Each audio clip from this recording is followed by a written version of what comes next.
Hello. We Yes, are out and about. I'm driving, so I'm not going to be looking at the camera.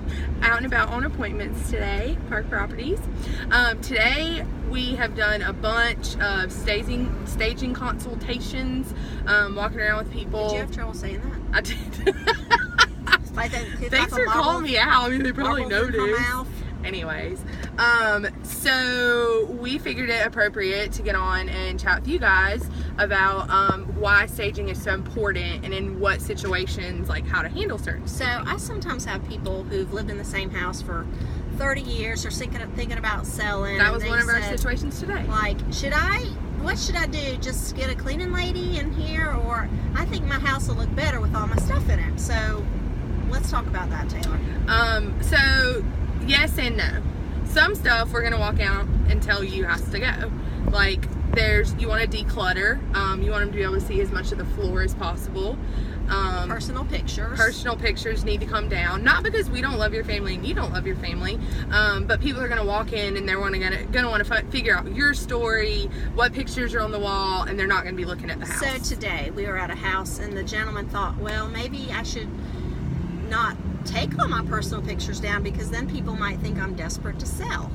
And we don't think that to be the case. We've actually walking through homes with buyers, which we both do frequently, when there's pictures, it's a distraction from the house, and that's kind of all it comes down to. Now let's talk about if someone has a family member pass away or they have a rental house that they decide they want to sell. It's not something they've lived in and had furniture in it. Let's talk about if and when staging is important in that case. Okay, so sometimes people don't have enough furniture that's appealing to the general public, so it's best to just kind of move out instead of just leaving little stuff here and there, a little bit in each room. So we have someone that we like to use, and the seller hires that person, and she will come in and set up 1 to 2 to 3 rooms with very attractive furniture.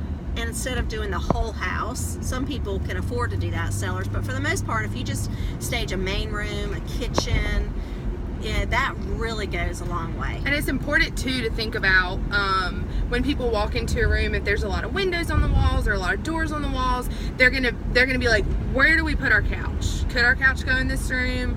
I don't know, there's too many windows on that wall. Could we put a couch in front of that?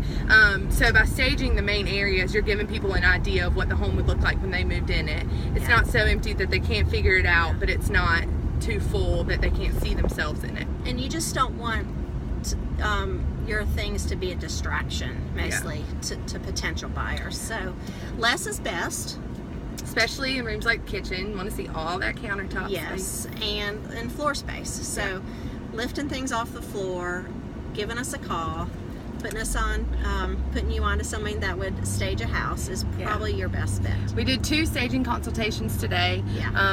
We don't need stagers to come into this house, but we need the sellers to kind of adapt and make some changes so that the buyers will see it in the best light.